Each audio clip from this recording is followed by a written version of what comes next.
अनमोल मोती कार्यक्रम में आपका स्वागत है। ओम शांति। हम सब जानते हैं कि इस सृष्टि नाटक में, इस सृष्टि ड्रामा में हम एक एक्टर के समान हैं और एक्टर को अपने नाटक के जो मुख्य एक्टर होते हैं, क्योंकि एक्टर तो अनेक हैं। हम कहेंगे, मान लीजिए कि 800 करोड़ एक्टर इस दुनिया के नाटक में, पूरे नाटक में पार्टधारी हैं।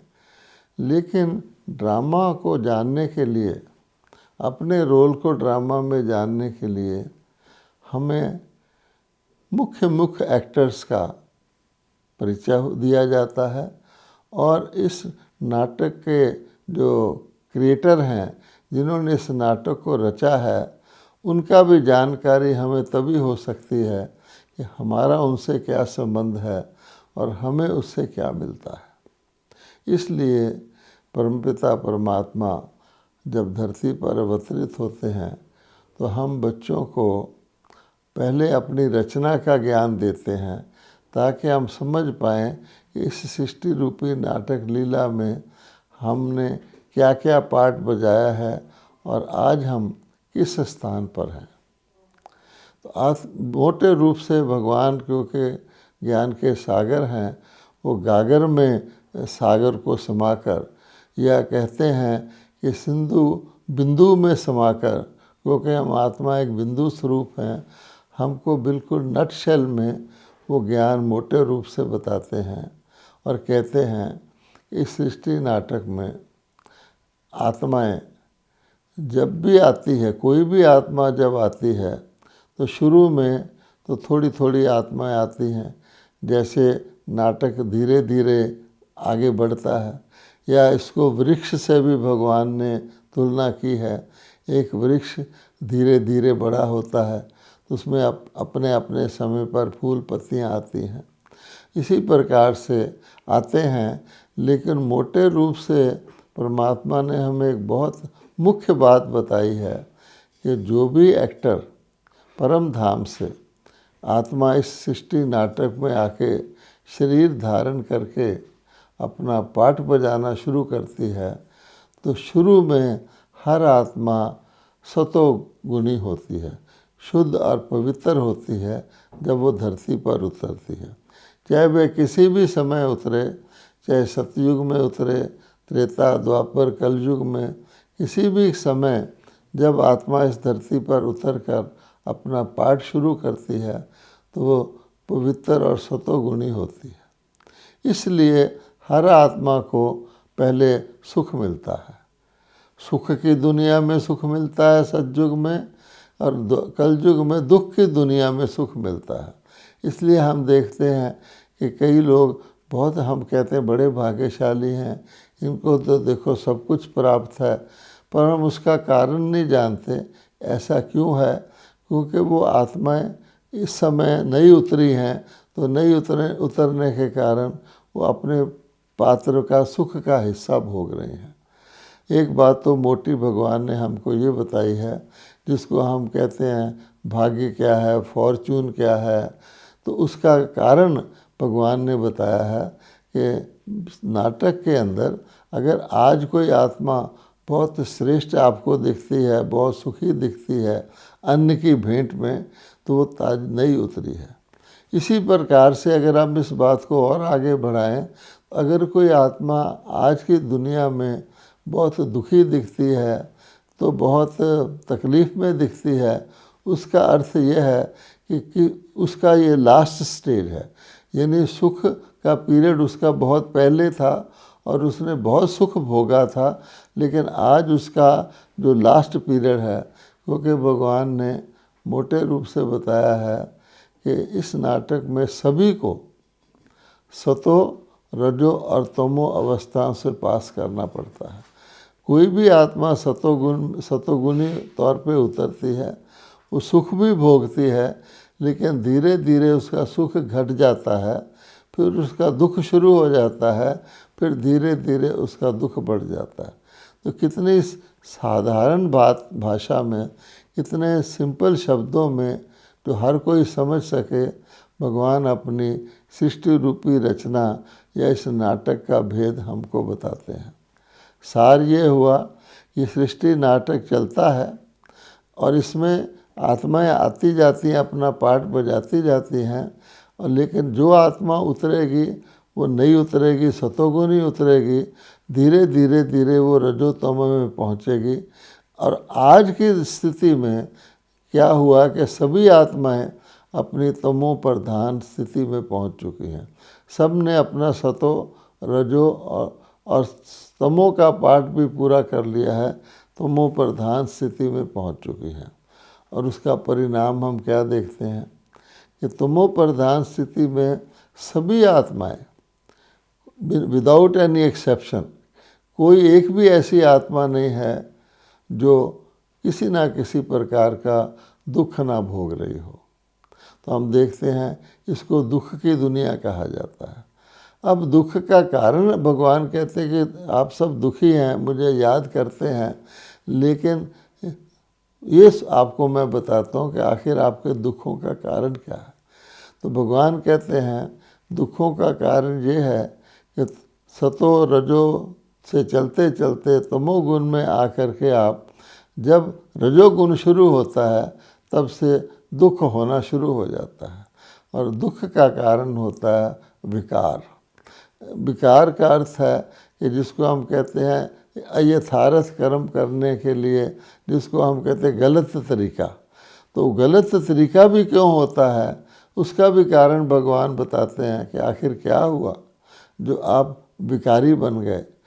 ये तो शास्त्रों में लिखा हुआ है कि द्वापर युग में देवताएं पुण्य क्षीण हो गए, वाम मार्ग में चले गए, अर्थात उल्टे मार्ग में चले गए, पतित बन गए, रजोगुण से काम विकार की उत्पत्ति हो गई।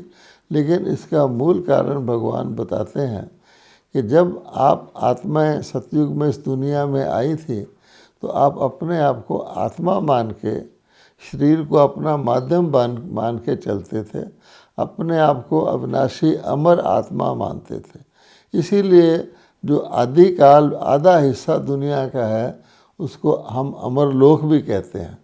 ऐसा नहीं कि देवता शरीर नहीं छोड़ते थे उस समय के, लेकिन उसको मृत्यु लोक नहीं कहते थे, क्योंकि मृत्यु शरीर की होती है और देवताएं तो अपने आप को अमर समझ के चोला बदलते थे।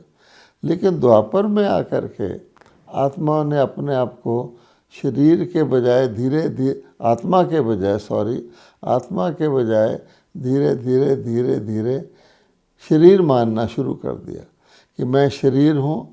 अंदर आत्मा कुछ काम करती है, लेकिन शरीर मान के ही चलने लग गए, स्वयं को भी शरीर, दूसरों को भी शरीर।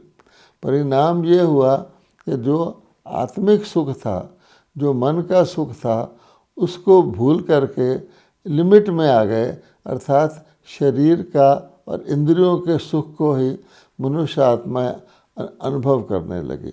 आँखों के द्वारा कुछ देखे, जो आँख की इंद्री के द्वारा देखे वो सुख है, कान के द्वारा कुछ अच्छी बात सुने वो सुख है, जिह्वा के द्वारा कुछ अच्छा भोजन करे या कुछ अच्छा बोले वो सुख है। अर्थात इंद्रियों तक कन्फाइंड हो गए, क्योंकि शरीर अपने को मानने लगे। और इसलिए सारे मनुष्य का जो सारा जीवन का लक्ष्य था वो शरीरों तक ही संबंधित हो गया। इसलिए मनुष्य ये समझने लगे कि बस जो कुछ है वो शारीरिक सुख ही है, और सब कुछ शरीर के सुखों के लिए ही करने लगे। लेकिन ये गलत था, क्योंकि कोई ड्राइवर अपने आप को कार समझने लग जाए तो क्या होगा।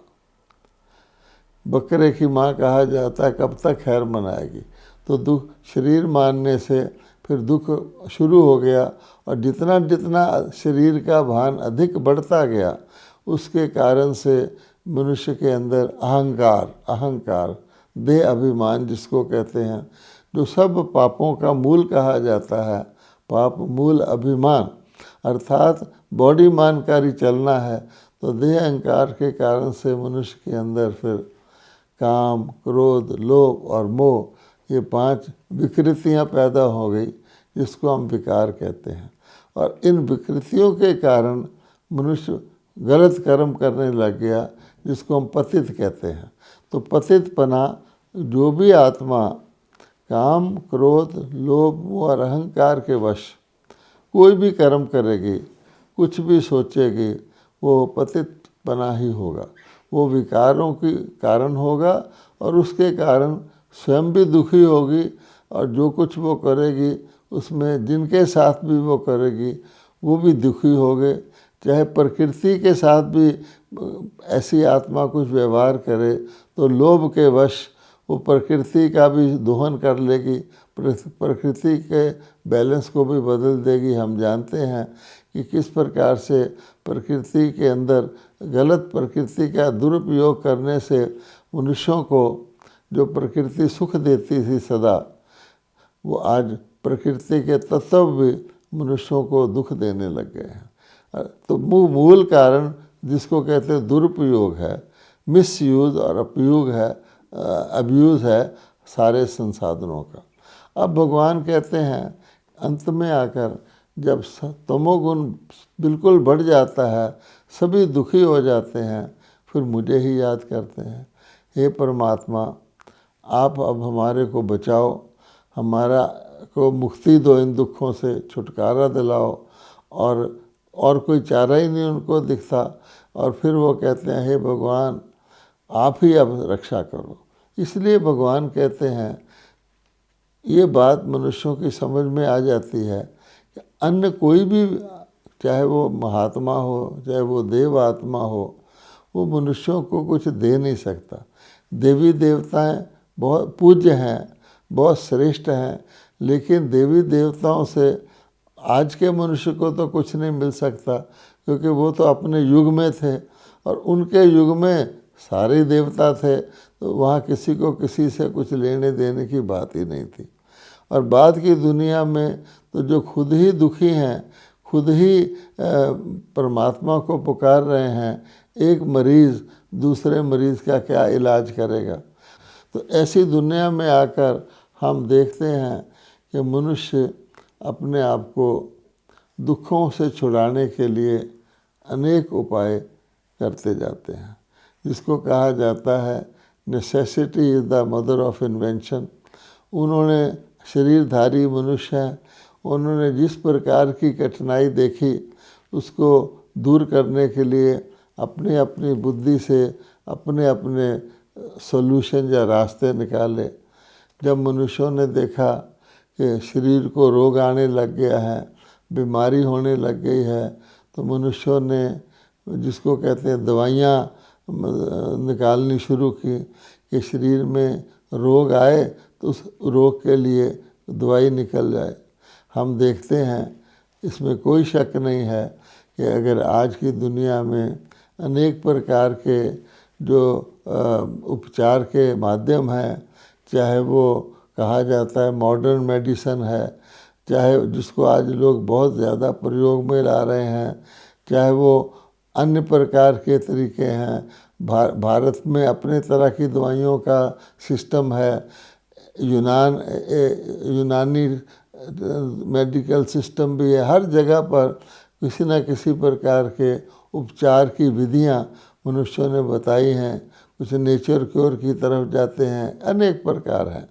लेकिन हम ये देखते हैं, ये सच है, हर व्यक्ति समझ सकता है कि उन दवाइयों से कुछ ना कुछ लाभ तो ज़रूर होता है, क्योंकि भगवान कहते हैं इस दुनिया का नियम है कि जो भी आप कर्म करोगे उसका फल ज़रूर मिलेगा।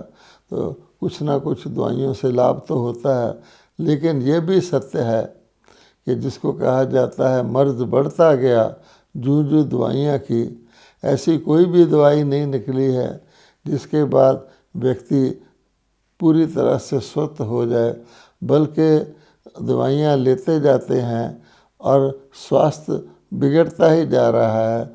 दवाइयों की मात्रा और संख्या बढ़ती जा रही है। आज आप किसी भी दवाई की दुकान पर जाएंगे तो उसमें शरीर की एक एक इंद्री के लिए इतनी दवाइयाँ होंगी, आँखों के लिए ही 80 या 100 प्रकार के मेडिसिन होंगे और अनेक प्रकार के ऑपरेशन, अनेक प्रकार की विधियाँ हैं। अस्पताल बढ़ गए हैं, अस्पतालों के साथ मोबाइल डिस्पेंसरियाँ बढ़ गई हैं और एक एक अस्पताल में एक एक इंद्री के उपचार के लिए सुपर स्पेशलिटीज़ बन गई हैं। लेकिन फिर भी अस्पतालों का बढ़ना क्या सिद्ध करता है? कोई स्वास्थ्य अच्छा हो रहा है इसको सिद्ध नहीं करता है, बल्कि स्वास्थ्य बिगड़ रहा है। इसी प्रकार से अगर आप धर्म के क्षेत्र में चले जाएं तो देवी देवता जो भगवान ने दुनिया रची थी सतो प्रधान थी, तो सतो प्रधान में तो सुखी सुख था। वहाँ किसी प्रकार का धर्म कर्म करने की, परमात्मा तक को याद करने की कोई आवश्यकता नहीं थी। भगवान कहते हैं आप तो मुझे याद ही नहीं करते थे। कहा जाता है दुख में सिमरन सब करे, सुख में करे ना कोई। तो देवी देवता तो स्वयं ही पूज्य हैं। देवी देवता किसी का सिमरन नहीं करते थे, उनका लोग आज सिमरन करते हैं। इसी प्रकार से आप देखेंगे जब दुख शुरू हुआ तो मनुष्यों ने धार्मिक पद्धतियाँ निकाली। सबसे पहले परमात्मा को याद करना शुरू किया। उनको स्मृति आई कि हमें परमात्मा ने सतयुगी स्वर्ग में भेजा था। फिर धीरे धीरे देवी देवताओं को याद करने लग गए। उसके बाद धीरे धीरे आप जानते हैं अनेक प्रकार के धार्मिक पद्धतियाँ चलती आईं। जो जो दुख बढ़ता गया तो अनेक प्रकार के धर्म, मठ, पंथ, समाज आदि बढ़ते गए, शास्त्र बढ़ते गए। सारे विश्व में अनेक प्रकार के धर्म स्थान बन गए। आज आप देखेंगे अनेक धर्म हैं, अनेक प्रकार के धर्म स्थान हैं। जहाँ पर लोग जाते हैं थोड़ी बहुत उनको अवश्य ही, जैसे मैंने कहा, भगवान ने कहा जैसे कुछ भी कर्म करोगे उसका फल मिलेगा। अल्पकालिक उनको ज़रूर कुछ सुख शांति मिलती है, इसीलिए तो लोग जाते हैं। लेकिन ये भी सत्य है कि जैसे धर्म बढ़ते जा रहे हैं उसी अनुपात में दुनिया में दुख और अशांति भी बढ़ती जा रही है। क्योंकि मनुष्य अल्पज्ञ हैं, वो ये नहीं जानते हैं कि जैसे दुनिया के अंदर जैसे कोई सीढ़ी नीचे उतरता है तो अगली सीढ़ी उसको और नीचे ही ले जाएगी। इसी प्रकार से गौर करें तो दुनिया जब सतो प्रधान से तमो प्रधान बननी ही है और कलयुग को आना ही है, नई चीज़ को पुराना होना ही है, तो पुरानी चीज़ को आप कैसे भी ठीक करने की कोशिश करेंगे तो पुरानी को तो और पुरानी होना ही है। आप व्यक्ति को ही देख लें, एक व्यक्ति बूढ़ा होता जा रहा है, वृद्ध अवस्था को प्राप्त होता जा रहा है, और क्या कोई इस प्रकार का तरीका हो सकता है कि वो आगे वृद्ध अवस्था को प्राप्त ना हो? ये तो कॉमन सेंस की बात है। एक मकान पुराना हो रहा है तो वो पुराने से और पुराना ही होगा।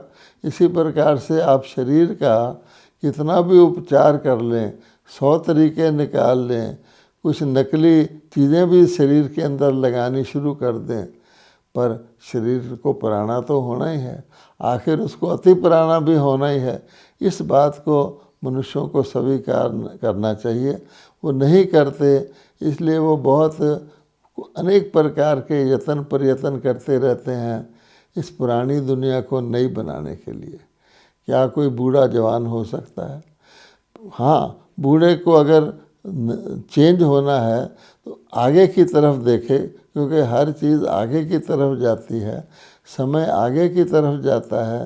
तो प्रकृति का नियम है कि बूढ़ा व्यक्ति शरीर त्याग देता है और वो आत्मा बच्चे के रूप में फिर पैदा हो जाती है। इस नियम को तो सबको समझना चाहिए। एक गाय पहले बछड़े या बछड़ी के रूप में जन्म लेती है, वो बड़ी होती है और उसके बाद वो स्वयं एक बछड़ी को जन्म देती है, वृद्ध होकर शरीर त्याग देती है, बछड़ी फिर आगे चलती है। ये सिस्टम तो चला ही आता है। बीज से वृक्ष पैदा होता है, पौधा बनता है, बढ़ता फलता फूलता है, फाइनली जब वृक्ष सूख जाता है तो नया बीज आ जाता है। ये तो इस सिस्टम समझने का, इसलिए मनुष्य भगवान समझाते हैं कि मैं, परमात्मा का क्या पार्ट है। परमात्मा कहते हैं मैं इस सृष्टि रूपी नाटक का क्रिएटर और डायरेक्टर कहो, या इस सृष्टि रूपी कल्प वृक्ष का बीज रूप हूँ। मैं ही इसको शुरू करता हूँ और उसके बाद सभी एक्टर अपना अपना पार्ट करते रहते हैं। अंत में आकर के जब नाटक को पूरा होना होता है, फिर मैं पुनः आकर के उस नए नाटक को शुरू करता हूँ और पुराना नाटक सिमट जाता है। जैसे बीज होता है, उससे वृक्ष पैदा हो जाता है, बीज गायब हो जाता है। उसके बाद जब सारा वृक्ष वृद्धि को पा लेता है तो अंत में फिर बीज निकलता है, जिससे नया वृक्ष पैदा हो जाता है। ये नियम भगवान ने बताया है और वो कहते हैं अब वो समय है, अब वो समय है जबकि सभी आत्माएं धरती पर आ चुकी हैं। क्योंकि परमात्मा कहते हैं मैं सभी को वापस ले जाता हूँ, ऐसे नहीं मैं बीच में आऊँ कुछ आत्माओं को वापस ले जाऊँ। कई लोग ये समझते हैं कि हम जब चाहें इस सृष्टि में भगवान को याद करें और परम धाम में चले जाएं, ऐसा नहीं होता है। भगवान कहते हैं जब आने का समय है तो आत्माएं आती ही जाती हैं और जो ऑलरेडी हैं वो पुनर्जन्म लेती ही रहती हैं, बीच में कोई भी आत्मा वापस नहीं जाती है। लेकिन जब नए नाटक की शुरू होना होता है, पुराने नाटक को समाप्त होना होता है, उसी समय तमोगुण प्रधान होता है, उसी समय विकार अपने अति को पहुंच जाते हैं, तब मैं परमात्मा इस धरती पर अवतरित होकर पुरानी सृष्टि को समेटता हूँ। जिसको कहा जाता है, भगवान ने कहा है कि जब ऐसी स्थिति आ जाती है तो मैं उतर करके सारे दुखों को ख़त्म करने के लिए, तमो प्रधानता को ख़त्म करने के लिए, पुनः आत्माओं को पवित्र बनाकर वापस ले जाने के लिए मैं आता हूँ।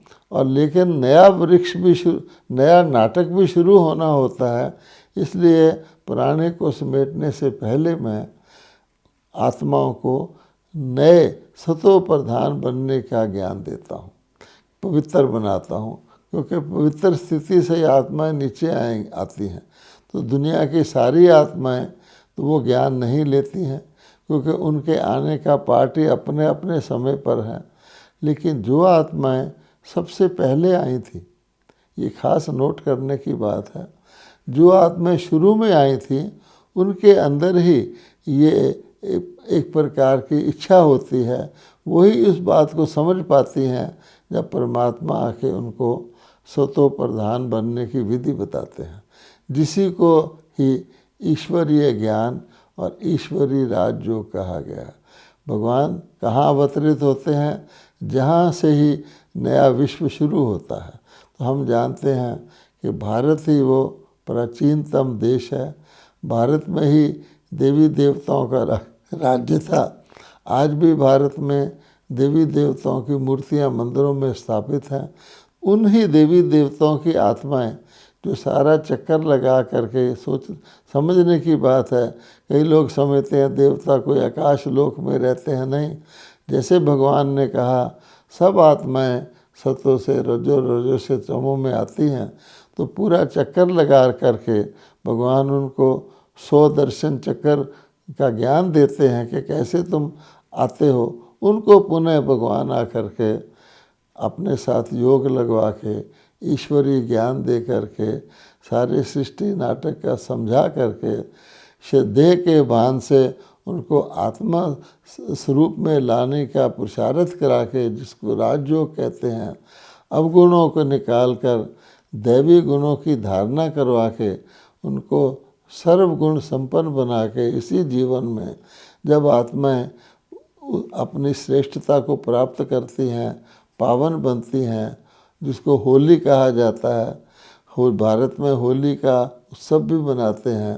और भगवान ने कहा है पवित्रता ही सुख शांति की जननी है।